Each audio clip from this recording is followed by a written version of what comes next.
Hello everyone and welcome to a new episode of Out for Coffee.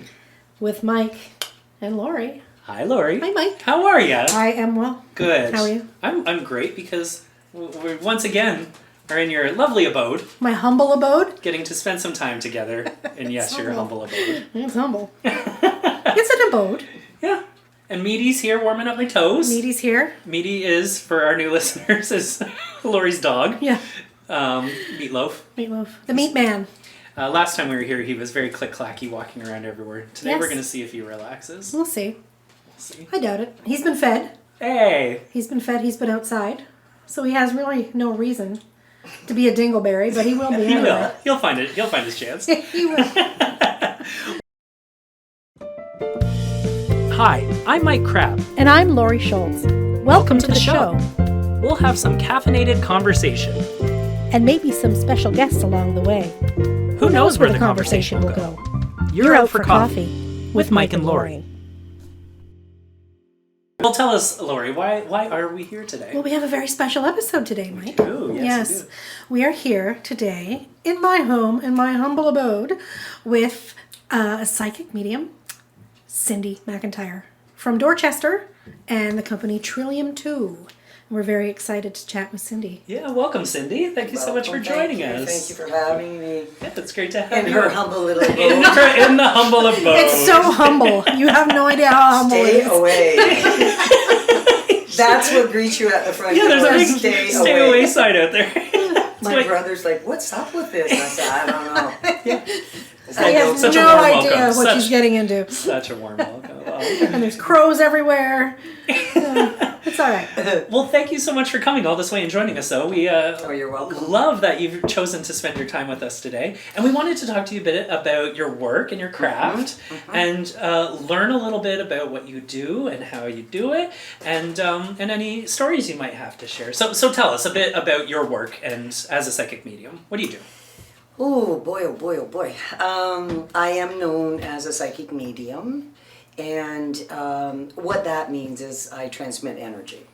So I can receive information from above and beyond my own consciousness, and which means we can channel in departed loved ones. I do a lot of search and rescue, missing people, missing animals. Once I'm in trance, and my entry is through psychometry, so if I touch something, an inanimate object, it holds energy. Right. So once I touch that energy, it's just like a movie of the person's life starts. Interesting. And my job is just to simply figure that movie out. So I do, I'm sorry, I forgot which camera I'm supposed to be looking No, at. that's all right. Just stare at Laurie there. Lori. Sorry, Lori. Oh, God. I am so good. sorry. No, it's all good. So my life is absolutely amazing. It's a fascinating life. I travel, or before COVID, I traveled a lot. And I've done a lot of television, a lot of radio, and I love every minute of it. And when I'm not out there publicly, then I'm in my office giving readings. And, what happens there is if you were to book an appointment with me, we would ask you to email us a picture of yourself, as well as any loved ones that you might wish to ask about, whether they're here or in spirit. And I simply touch the picture. And as soon as that happens, it's literally like a movie of someone's life just opens up for me. And away we go. So it every day is different, and every day is fascinating. That's the only way to put it. I imagine it would be. Yeah. I have never, ever had a boring day in my life. Like, recently I was doing some interviews with a couple of producers from, I think, CBC, and they said, Cindy, walk us through a normal day or an average day of your life. And it's just like, there is no normal. There's just, that doesn't compute, right? I understand. That does not compute. You just, you never ever know when a spirit's going to show up, or you just don't know, because you're living in this realm, but you're so strongly connected to what we call the other side. So I'm kind of straddling both worlds, if you will. That's why I don't drive. I mean, I drive, but I never ever drive myself to events or functions like this. Or if I'm doing any kind of channeling, I wouldn't feel safe behind the wheel, because I'm not really there. I'm physically there, but I'm not emotionally there. So I've had to have a driver for probably 20 years. And the one that I love the most, and they're all wonderful people, but she's actually from Woodstock. Her name is Pam, and we have had some hilarious moments while traveling to and while leaving, trying to get away from different audiences, different groups. I remember once we were coming out of a group, and I had earrings on. And I had channeled for everyone in the audience, and Pam was going around to get into the driver's seat, and all of a sudden I could feel someone just pull on my earring. And I couldn't move. And I said, Pam, I think we better get back in there. I'm not done channeling. And that actually happened twice when Pam and I were out. And until I went back in and channeled more, I had no way of releasing that. Who was doing it? It was one of the departed loved ones for the group. And because Pam has been with me, and she's just an incredible person, incredible, as is her daughter, the whole family. But because we knew one another so intimately, for her wasn't out of the norm, because she had seen so many things like that previously, right? That's really interesting. It is interesting. My life, like, I know you were saying, like, where did it all start? And actually, I was very frightened of it. It started as a child, and I would see things, and I would know things, like before the phone would ring, or I would just know things were going to happen. And what really brought it forward was my father was in a very serious accident. And I knew in my heart that if I could get to him, I could send him what we would now call energy, or healing energy. For me, as a little girl, it was just love. And I managed to do that. My mother managed to get me in there. And I remember sitting on his bed and just with everything inside of me, just sending him as much love and as much healing as I could. And I think it was a moment in time that my whole family began to realize, like, there's something different about her. And I was I'd been hit by lightning 3 times. Oh my God. But the first time, I was just a young girl, and it hit my ear, actually. And that really, my brother, when he tells the story, it accelerated everything. It brought me into a different level, a different place. And it wasn't good for my hearing. I lost a lot of hearing. Right. But as time went on, I began to accept the fact that I was different. Yeah. But it just frightened me. It really, really, really frightened me. And as luck would have it, I wound up working in nursing care, and I would literally see the spirits of people that were going to cross over before they crossed over. And that was really frightening. So I went from that to, I worked in occupational therapy for a bit, and I loved that. It was all tact. I was hired by the government to do, they were trying to figure out if tactile stimulation or vestibular stimulation what was the best for these autistic children. And I was on tactile, as luck would have it. And like I said, my entry is through psychometry. Right. So everything as soon as I touch, I'm with you, right? So like with you, you're going to go back to, I don't know if I'm free to speak, but no. Okay, so I had this one little child, and he was severely autistic. he was 16 chronologically and assessed at, I don't know, I think it was like 3 years old or 2 years old. And I would start to sneak back into the reading room and I would telepathically talk to him. And we got connected. Yeah. And lo and behold, I felt in my heart, like, I know you know that you're in there, right? Mm-hmm. And I was going away for Christmas, and so I bought him this big teddy bear and I left. And my sole intention there was if I could elicit any type of a response, then I was on track. And when I got back, all the nurses and one of the doctors, very excited. He had shown a lot of emotion. He was banging on this teddy bear, ripped it apart, and I thought he was mad because I wasn't here. So it came time to do a group. We all had to go into a boardroom, the doctor, OT, physio, teachers, etc., etc. Everyone chatted, and I explained my stance, and I wasn't looking, I was just excited that he had broken through, and I was hopeful that they would embrace the metaphysical component, and they didn't. No. They gave me a suspension, and I thought, no, this is what I'm called to do. And it's sad that we can't work that in, but I'll have to figure this out on my own, and I did. I resigned, and I've been in business ever since, and never, ever, ever looked back. So was that the turning point for you Yeah. then? I know when you said Yeah, things it were was. scary initially. Yeah. Mm-hmm. So that was the moment when you're like, no, this is actually a good thing? Yes. It was a defining moment, if you will. Mm-hmm.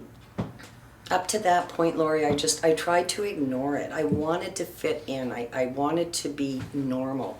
I didn't want to be different, but I was, and I wasn't accepted, and it hurt deeply. I just, there was a lot of criticism back then, and a lot of like do, right? Like, Yeah. And I learned to get past all that. And I learned not to be intimidated.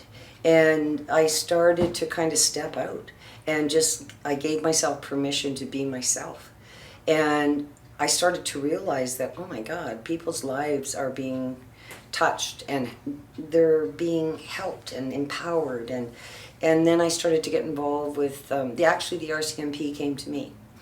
And the reason they did is I, very innocently, because every reading for me is, I close my eyes when I read and I just bring forward the information. Sorry, am I to be looking you're this good. way? You're doing just fine. Yeah, you're Okay. good.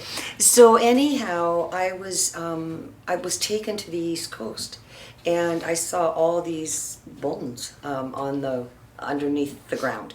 And unbeknown to me, I had uncovered something that was about to be uncovered. So they came to me, and that was the beginning of the most incredible, amazing experiences that I think I've ever had and continue to have. It's just been awesome. And then I've done some work with just like local police as well. But that's a little different. The detectives will come into the office, or they did before COVID. So there's that as well as the day-to-day readings, right? Yeah. It's nice to see local and just law enforcement in general embracing. Open to it, eh? Yeah. Yeah, actually, there. I remember one case that we were on. My sister Lisa was with me, and I had channeled all day, and it was a really high-profile case. And it was actually in Markham, and so we had a long drive ahead of us.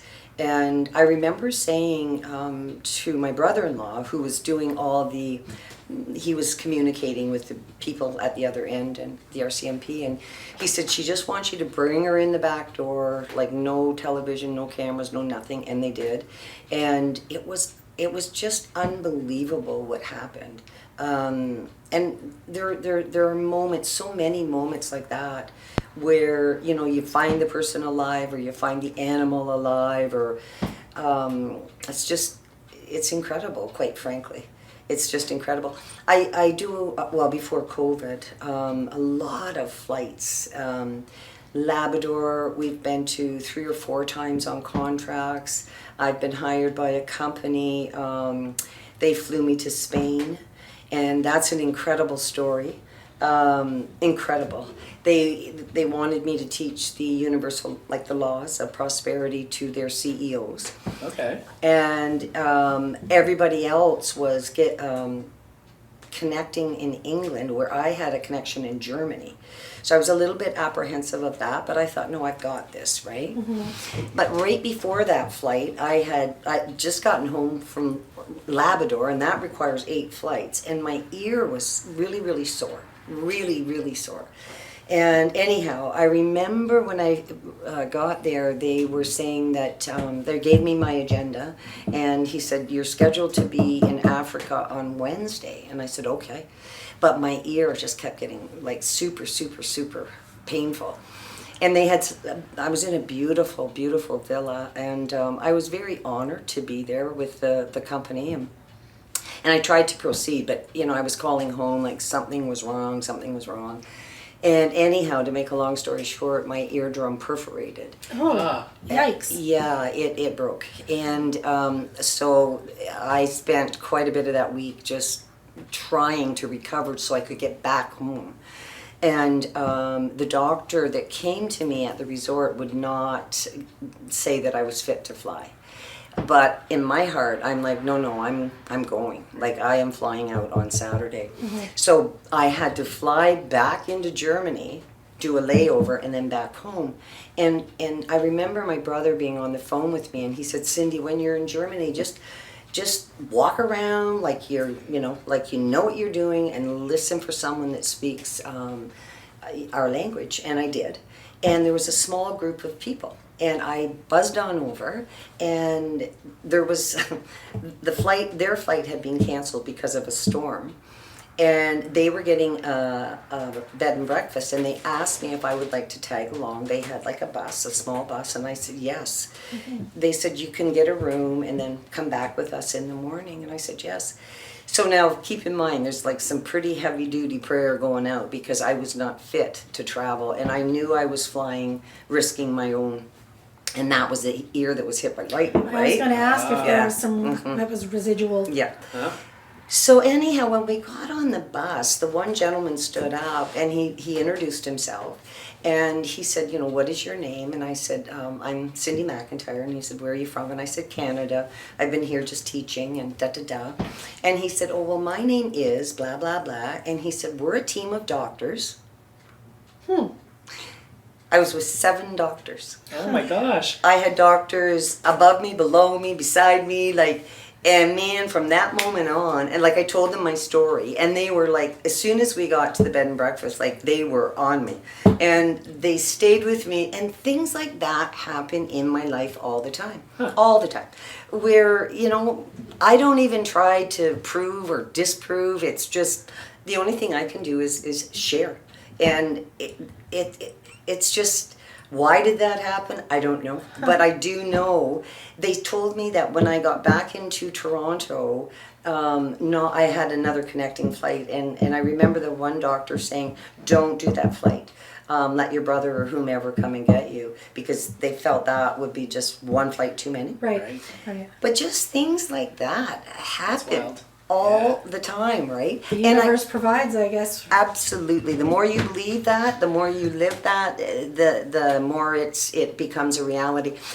I remember. Oh, did you wish to say something? No, well, you can keep going. I have a question for you that we can circle back to, though. I remember I had a beautiful property, and I had a dream, a vision of this house, and it was up in Dutton. And I thought, why do they want me to buy another house? The last thing I want to do as a single woman is go, take on another mortgage. But anyhow, I did. And as luck would have it, it's a good thing I did, because I had to move quickly, and there was this house sitting there waiting for me. But you fast forward 7 months, I think it was, and my brother found the house that we now are in. But I needed $60,000 as a down payment, and I was broke because I had just bought this house. I had just bought a car, a vehicle, and I had purchased a lot. I wanted to put a log home on this lot. And when you study the laws, like as you probably both know, like you pay cash as much as you can pay cash, and I was wiped out. But anyhow, I managed to come up with 30,000, and I had 10 days. I put an offer in on this house, and the realtor said to my brother, like, she needs 60,000 in 10 days. Like, she as much as needs angels bleep, bleep, bleep, Right. as to come up with this. And my brother, I remember him saying to the gentleman, like, how long have you known Cindy? And he goes, And Paul said, if she's meant to bring the business back home, she'll have that money. And so in the interim, we are applying the laws. I'm doing the visualization, the affirmations, the decrees, believing, and every little bit of money I would go and I would take it to the bank.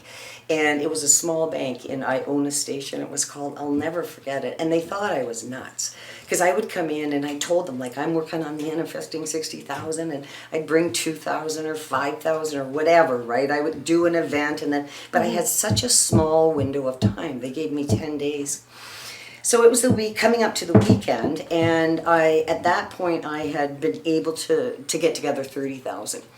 And I get this phone call, and it's 3 missing RCMP officers up in the Yukon, and would I help?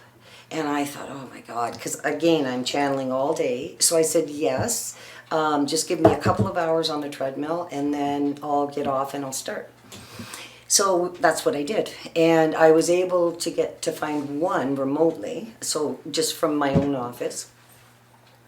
And the next morning I got up, and usually that is pro bono, right? You never ever discuss a fee, or I never have. And I got up and I found a package on my front porch. And I thought, that's odd. And I thought, it's interesting because it looks like money. And so I got the package, and it was a really expensive skincare system, which I thought, I guess, right? And $500. And I called the person to thank them, and I said, that really wasn't necessary, but thank you. I said, we're working on manifesting, this money for this home. And she texted me and she said, how much do you need? And I said, oh, I need a lot. And she texted back and she said, don't be shy, Cindy, how much do you need? And I said, I'll call. So I called her and I said, I need like $30,000. And she said, meet me. And she gave me the address in Windsor the following day. And she said, I'll have it. And I thought, like, who are you? Like, right? Yeah. Right. So I have got to find a driver because I know that I'm going to be channeling for whomever this is. So when I get there, she cleared this one room, and Laurie, she pushed a button in a wall, and the wall came back, and there's just like money. What? And Who is this? and she hands me, as God is my witness, she handed me a McDonald's bag with French fries in it, warm French fries, and there was $20,000 in cash, a $10,000 check, and a note. And I looked at her and I said, like, who are you? And she said, it was my brother that you found. Oh. Wow. Wow. And the note said, her name, have gifted Cindy McIntyre, blah, blah, blah. And I said, look, I will go to my lawyer. Da, da, da. She goes, I never want to hear about this again. And I said, I promise you, I vow to you, as soon as the lot sells or the other house sells, I will pay you back. And she said, I never, ever want to hear about this. Huh. Wow. And so what did I do? I took the money to my mom's house, because it was safe there. My poor mom. Got into a ton of trouble. Apparently you're not supposed to have that much cash on you, and walking into a bank. Probably not. Yeah. And those are, and the thing there, Laurie and Mike, there's nothing special about me. And I try so hard when I'm sharing the laws and teaching the laws, like, what happened there was we truly believed that if it was higher will for me to bring the business back home, which is Dorchester, that the universe would in fact provide the money. Right. And it did. And there can be manifestations. Sometimes it's financial manifestations. Sometimes it's physical manifestations. Sometimes it's a health. But that's the realm I live in. It's just that's where I live. I imagine that could be the reverse as well, though, too. Like if you're constantly focusing on the negative, you would then attract the negative. Well, I don't. Not but you personally, but just in general. Yeah, like, I would absolutely. I really believe that our thoughts create, or at the very least, they co-create our realities. So, prosperity has to begin. Abundance and or lack has to begin in our minds. Abundance and or lack begins in your mind. So if you are thinking, or if I am thinking abundant thoughts, then that's the energy we put out. Conversely, if we're thinking in terms of lack, that's also the energy that we put out. And I choose to think in abundance, not only for myself, but for all whom I meet, right? And I am truly a blessed person, and there's nothing extraordinary about me. I'm a very actually ordinary, down-to-earth person. But just all these amazing things happen to me all the time. That's awesome. You had a question, Mike. I have a new question. I'll circle back to question one again. But you had mentioned, and it might have just been a little moment thing, but you had mentioned that you needed to go on the treadmill before. Was that for healthy living, or is that part of your process in some way? I have to exercise minimum 2 hours a day, every day that I channel. And I'm constantly challenging myself, like in what way can I give my body more. Okay. I have literally worn out 3 treadmills. I lift weights. I have a trainer. Like, I like to walk about 10K a week. Just, it gives me energy. So that physical burning of energy helps your mental energy regain, kind of? Exactly. Interesting. Okay. Like channeling, with the channeling, you're using a different part of your mind. We have a conscious, a subconscious, and then the metaconscious. So when I'm channeling, I'm not in my conscious, I'm in a different part, and it requires different energy. Right. So it's very exhausting if I don't exercise. I stay in that kind of zone, and it's dangerous actually for me, and it's exhausting. But I can regain my energy simply by jumping on the treadmill for an hour, or being with my trainer for an hour, or walking. That's my way of rejuvenating, kind of refocusing and recentering. Sounds like a challenge. Rob, what do you think, Rob? You want to get on the treadmill for 2 hours a day? No, thank you. I have a treadmill. I will admit, I have a treadmill. It's conveniently located in the laundry room. It's a great place to hang clothes. Yeah. That's about it. Well, I really wanted to grab a, what is it called? I think, no, it's the machine, not the Bose. The Peloton thing that just came out? Something like that. Yeah. And I don't know, but it was a lot of money. Or to me, it was a lot of money. And I had just purchased another home. And I waited and I waited and I waited. And I remember my mother being with me on this particular summer day, and she said to me, "Cindy, we need to go to a garage sale." And I said, "No, Mom, we don't. There's absolutely nothing we need. Nothing. Because my mother is a shopper, or she was a shopper. And she's like, "No, we have to go." And we go, and lo and behold, here is this flipping machine that I'd been waiting and praying for. Oh. $300 delivered. All right. Wow. Okay, there you go. And they are thousands, right? So I use that, and I have used that, and for, I guess, 5 years now, and I really enjoy that, and the weights. And I do a lot of training with weights. It's a different kind of a workout, but yeah. So that kind of ties in, I guess, with my first question too, because I wanted to know, because I know you work 6 days a week, so you take a day off, but like, can you turn it off? I try. I try. What do you do to try to turn it off? How do you distract yourself? Well, you the exercise for one thing. Right. But the truth of the matter is, if Spirit wants for me to channel, then it's going to happen. Point in case.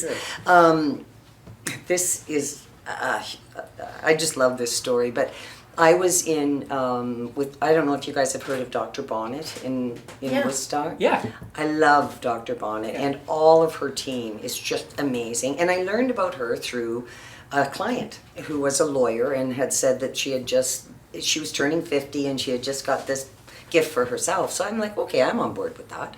So I went down, and you just could not meet wonderful people like this. Like, they're just so loving and accepting and knowledgeable. So I'm developing some type of a rapport with Beth and Dr. Bonnet and Jen, and I was having this procedure done that your face had to be frozen, and it has to be frozen for an hour. And I thought, that's wonderful. I'm not taking my phone. Nobody knows I'm here. I have an hour to myself, right? You time. You time, right? And all of this, and so they do this, and it works. It's working. I'm frozen, and I know that. And all of a sudden, I feel, and it's like I thought, just go away. Yeah, buzz off. Yep. I said, that's exactly. And I tried to turn my back, and this spirit came around, and he said, my name is Big Al. And I said, I don't care who you are, because I can't talk. It's not happening now. Even if you have a you get your tooth pulled and they freeze it, it's hard. It's harder still if your face is frozen. Right. Yeah. And he would not give it up. Oh. And I finally agreed to him, like, okay, I will write these messages down, like, blah, blah, blah. So I'm doing just that.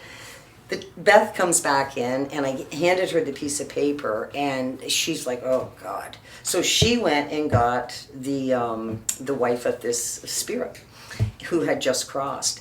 And that was the beginning of 2 years of, I can't even look this lady in the eye when I go, because I know Big Al will come in, right? Huh. It's just, so did I want to channel that day? No. Was I expecting to channel? No. Could I turn him off? Had I done that, he would have been with me on that night, the next He would day. have followed you Yep. until you Yep. dealt with it. So now, whenever I have the pleasure of going to see Dr. Bonnet or the group, my brother and I will be sitting in the parking lot, and we're like Big Al, you know? So you never ever know when it's going to happen. Like, you try, obviously, because I spend so many hours in trance, I have no desire to channel when I'm not working. Yeah, for it takes sure. a tremendous amount of energy, but it happens. Right. And there's a perfect example. And you know what? If you haven't been to her, you guys, you gotta go. Yeah. Oh yeah, you gotta go. Get used to Beth, and Get my treatments done. you are in really, really good hands there. Can't find any better. Good to know. Yeah. So when you go to you were saying earlier, going to like a garage sale. So you're saying a lot of your, your craft comes from touch.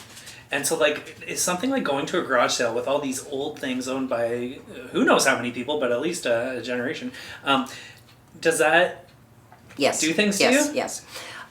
Yes, I am incredibly careful. Like anything secondhand, Okay. I seldom go into a secondhand store. I seldom ever buy antiques. Right. If I do buy an antique, or in that case, this piece of equipment, I had to connect to that energy first, because I know I'm bringing that energy into my home. Right. So you Right. got to know what you're buying before you buy. Exactly. And Okay. who I'm bringing along with me, right? Exactly. It's Yeah. history, right? Yeah. All the It's things interesting tied to because it. I personally have a hard time going into antique stores. Yeah. Oh. Yeah, like when we go into, and I love it. That's the thing, the antique mall here. Yeah, huge. Mm-hmm. I love going in there, but it bothers me. I remember you saying that, but we never talked about it. You were just kind of like, okay, Yeah. we did it. I just find it, I feel it's almost like it's overwhelming.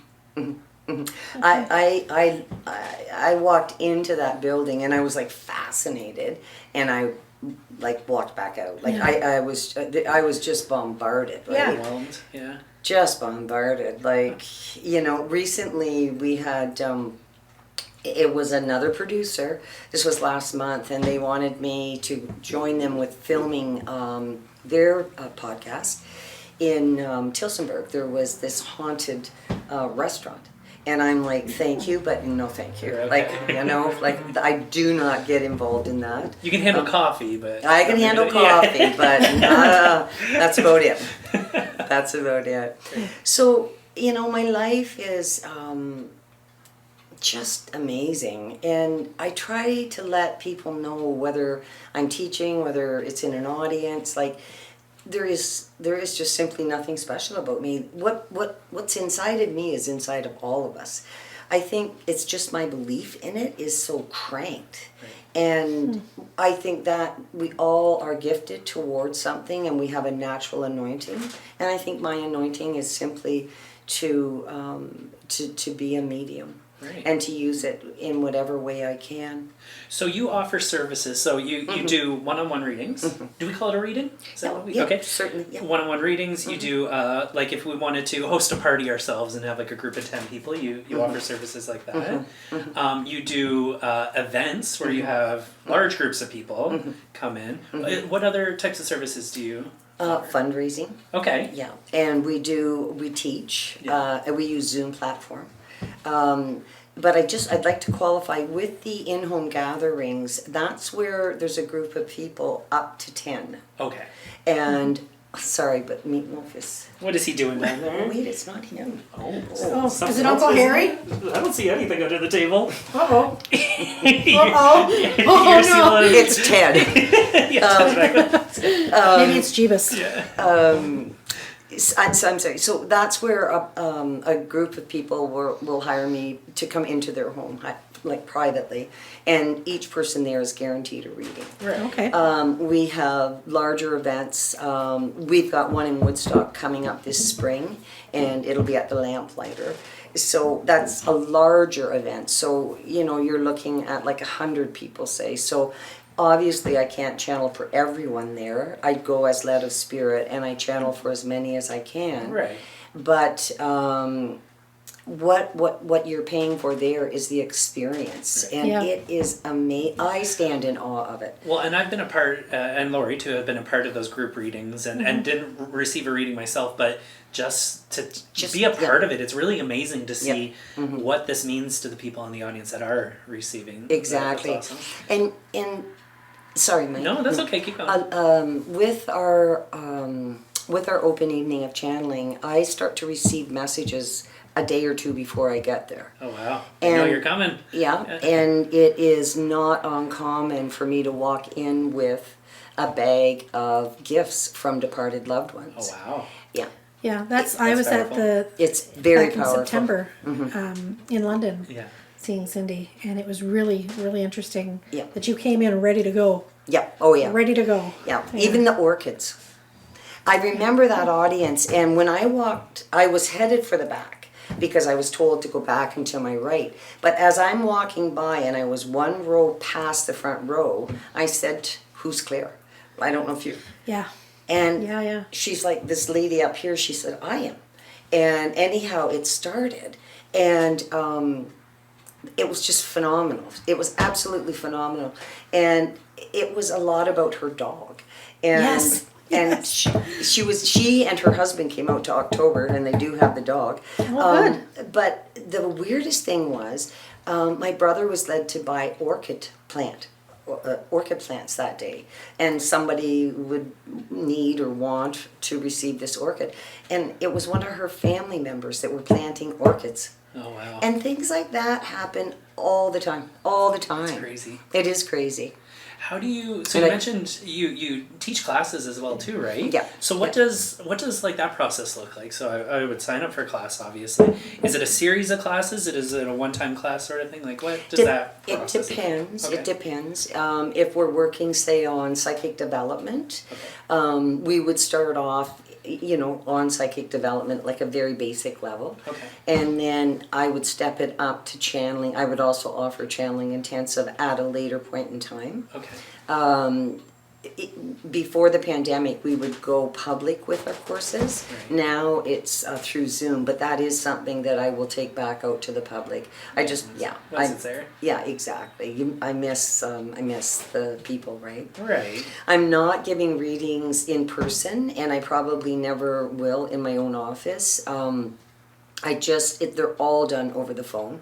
And the reason that is my mom. She's 87. She lives with me, and we're just trying to protect her as best we can. For sure. That's fair. Yeah. But the telephone readings were actually, I started them a good 20 years back. And we were at that time opening up a lot of countries, which we did. And I channel for people all over the world. But the truth of the matter is a lot of Canadians and Americans would use that service. And so when the pandemic hit, it was very easy just to switch it all over. Right. And it's the accuracy, everything is the same, other than I don't have the pleasure of being with the people or seeing the people, right? But yeah. And I will share with you my latest dream, I guess. Last year or the year before, we worked on raising money for Operation Smiles of Canada. Okay. And we were successful with that. And now I'm about to start another fundraising attempt I'm going to raise $10,000 for the canine police canine in Woodstock, London, and surrounding area. That any dog that doesn't have a bulletproof vest, Right. and I understand they're close to 1,500 a vest. Right. So I will go public and do as many events as I need to do in order to raise this money for these dogs. I know. That's a great cause. That is That's a great awesome. cause. It is. It's the same thing with the children. Like, I don't know if you're aware of Operation Smiles of Canada, but Is that dental? it's where, Yeah. they're born with deformities. And anyhow, I had made this statement, a public statement, that I would be it was actually Woodstock, Woodstock, and that we were donating all of the proceeds. And the next day, we received a call from the CEO, and he said he wanted to speak to Cindy McIntyre, and I said yes. And he said, is there anything you'd like to tell us? And I said, no, not really. And he said, Cindy, he said, this is pretty close to fraud. And I said, pardon? He said, this is pretty darn close to fraud. What? And I said, I don't understand what you're saying. And he said, listen, I have a statement that was released, and it's a public statement, and I will read it to you.